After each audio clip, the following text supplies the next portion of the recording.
I love it that you're talking about how your parents, made things fun and enjoyable, and it was a spiritual atmosphere. It wasn't like some overbearing, we have to do this because we're the pastor's family. I love that. And I think that's good for every Christian family to understand and realize. So Yeah, and I think it really flows from the parents having a genuine, oh, there's the baby. she won't take a bottle, so this will be good. I might have to. Have to nurse her. Yeah, I might have to put the camera up and. I've been loving the pictures you've been posting of her. Oh yes, sorry everyone get sick of it, but she's my cutie. I can't help it. Yeah. Oh, but back to what you're saying, I think it really flows from just the parents having a love for the Lord and then passing that on to their children. Yes. And two, yeah, just not making a separation. Like, you read something in your Bible or you listen to a good sermon, it's like, talk to your kids about it. And my dad got really sick and he ended up in the hospital. And so she became a single mom. And she still is away from home a lot. And, but she made it a point, like, cause she just got super busy, but she still had 2 who were in school. Well, when my dad got sick, I think 3 who were in school and still young and needing a lot of time and attention and training. But she just made it a point. I'm pretty sure it was like every morning she just decided, okay, I need to spend some time with my boys, especially with my boys. The 2 youngest are boys. And so she's just like, every morning I'm going to spend like 15, 20 minutes and I'm just going to sit on their bed, as they wake up and just share with them something I've read in my Bible or maybe, a good Christian article that I read or whatever. But she just made it intentional that she was going to spend that time. And it wasn't, again, it's not something forced, like, you have to read your Bible. It's like, okay, no, I love reading my Bible and I love God's word. And this is just like an overflow to your children. That's awesome. Can you know what? While you mentioned your dad being in the hospital, I don't know, a lot of the ladies don't know the whole story with your dad going to the hospital. Can you kind of give like a 5-minute testimony or story, kind of tell us about your dad and what happened with him? Yeah.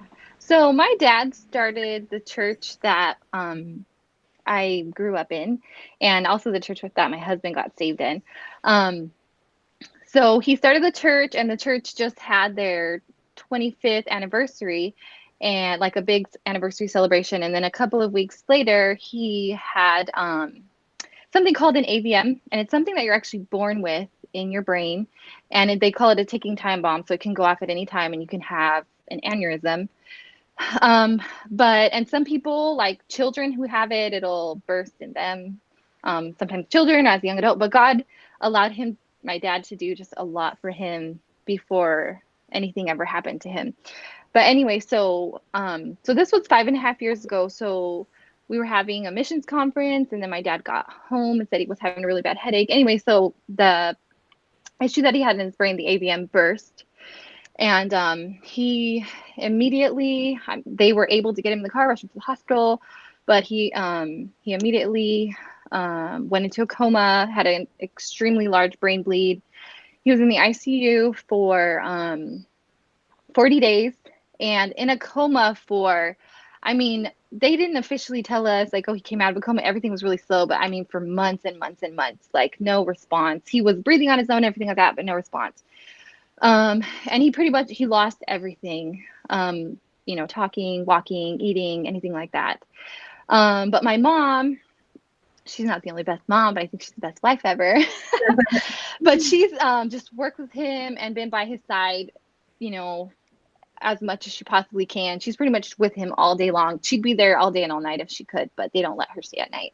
But been taking care of him.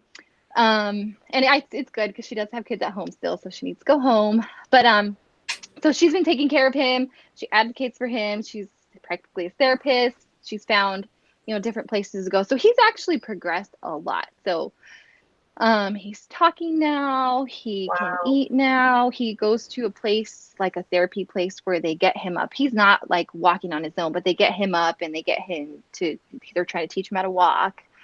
And just rehabilitate his brain, because he does talk, but it's not like he can hold a normal conversation at the speed that we do or anything like that. Right. But anyway, we're really excited because my mom's really wanted him to come home, but it just hasn't been possible. But they just remodeled and everything. But on the 13th of April, he's actually going home. So we're really happy. He's been telling my mom, he's been saying, I want to go home, take me home. Oh, And he's, he's a lot more aware of what's going on, and everything. And he just wants to go home. So we're really happy that he's going to go home. So we're going to have like a little thing for him, like a little fellowship, whatever, at the house. So we're really excited. So he's coming home. So he's making a lot of progress.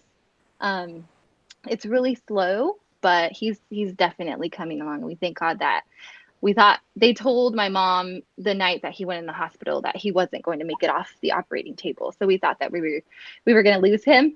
But thank God, we didn't. And that night I remember thinking a couple things. And one thing that was like, I couldn't get off my mind is that every girl wants like her dad to walk her down the aisle. And I that was like, but anyway, he didn't get to walk me down the aisle, but my mom wheeled him down the aisle. So he was with me when I got married. So anyway, that was neat. But he's coming along. So that's good. Does he recognize you guys or know you guys? Oh, yes. So he has like an amazing long-term memory. So it's not like he lost everything, like he doesn't remember anything. It was just he lost speaking, so we wouldn't know if he knew us or not or whatever. Okay. But he has a really good long-term memory. So you ask him about something that happened 20 years ago and he could talk to you about it. He may not remember what happened yesterday, but he is getting a lot better. Even at that, my mom was saying. But yeah, he remembers us, and he knows all his grandkids' names, and Wow. So yeah, he's definitely come a really long way. That's awesome. So yeah, I wanted everyone to know about that. I remember when it first happened, I was like checking the updates and stuff because I knew your family. Your uncle, I believe we heard preach at like a student conference or something, some teen conference. We heard who's a missionary. I believe he's a missionary now. Yes. Yeah. Yep. So we heard him. And so I kind of knew of your family. And then I was so shocked when I found out that you were from that family and you were married to Brother Bruce. So that was pretty cool. The Baptist world is a very small world. So very, very small. But yeah, we're going to go ahead and keep on. If I have to nurse her, I'll just put the camera up. She has decided she doesn't like bottles. So she's refusing the bottle. I was pumping and giving her a bottle a day, trying to keep her used to that. But now she's like, no, I like mom the best. So, so we'll see what happens with her. But go ahead. And I like what you were saying about your parents having your hearts. And I think this is like one of the most important things when it comes to raising kids is having their hearts. Can you go ahead and talk a little bit about that? Yes. So I don't have the verse in front of me, but Proverbs says, my son, give me thine heart and let thine eyes observe my ways. And there's so much that goes into parenting, and I'm a parent of 2 little ones, so I don't speak from experience as far as raising my own kids, but I know there's so much that goes into parenting, just watching my parents parent us, and whether it's discipline or just the standards that you have to set up for your kids. There's so many different things and so many commands that God has. But I would say one of the biggest things is, what that verse talks about, my son, give me thine heart. And one thing that we knew as children is that our parents loved us. And I would say, like our parents, they were really strict with us. And I mean, we were, we went to the Christian school and we were like, I guess, a part of the youth group. But, we weren't just allowed to go on activities. We weren't allowed to have cell phones. My dad had really strict standards as far as like our dress. We didn't go to most birthday, but like my dad was just really strict and very protective of us. And I, like you said, a lot of young people, they just load that and like, oh, I wish I could this, or I wish I could that. And I'm not saying that thought never crossed their mind, like, oh, I wanted to go here, I wanted to go there. But they're just like, their parents tell them that, it just makes them upset or makes them angry or whatever. But I think the big difference is that our parents did have our heart. And we knew that our parents loved us. And it wasn't just, again, and we talked about this before, but it wasn't just, go to church, here's the standards, dress this way. Right. Like our home was like a really fun home. Mhm. We just had a great time together, and my dad and my mom both specifically, they spent time with us individually. I remember us as girls, even as real little girls, we would, my dad would take us on dates. Or if Yeah. we wanted to go with him, I was too shy, so I'd write a little note on a piece of paper and say, "Can I go on a date with you?" or whatever. Aw, that's But cute. even this, I mean, the silliest little things, like we just go on a drive, and we just thought it was the coolest thing we could drive or whatever with our dad. We just have really good memories together as a family. Like I said, we'd go on dates, we'd go on family walks. If my dad, if somehow he got extra money, maybe he got a love offering or something like that, like we knew he was going to take us out. Um, like we had a really good time. My dad made it a point that every summer we went on a vacation, and so again, we just made memories together, and we just had a good time together. And um talking about vacations, I know some people think like vacations are so expensive, and sometimes when you have a big family, they are expensive. But there were times where we couldn't go somewhere like out of state or somewhere far, but we do a staycation, and like this was our vacation week, and we were gonna go to like maybe a theme park, or we were gonna go just having fun together as a family. Um, and I feel like if parents work hard at having their children's heart and making sure that their children know that they love them, all those other things like discipline and the standards that you set up for your home, all those things, your children won't have such a hard time, accepting those if they know, well, mom and dad love me, and it's not, we have to do this because people are watching or whatever. It's no, mom and dad are doing this because they genuinely love me.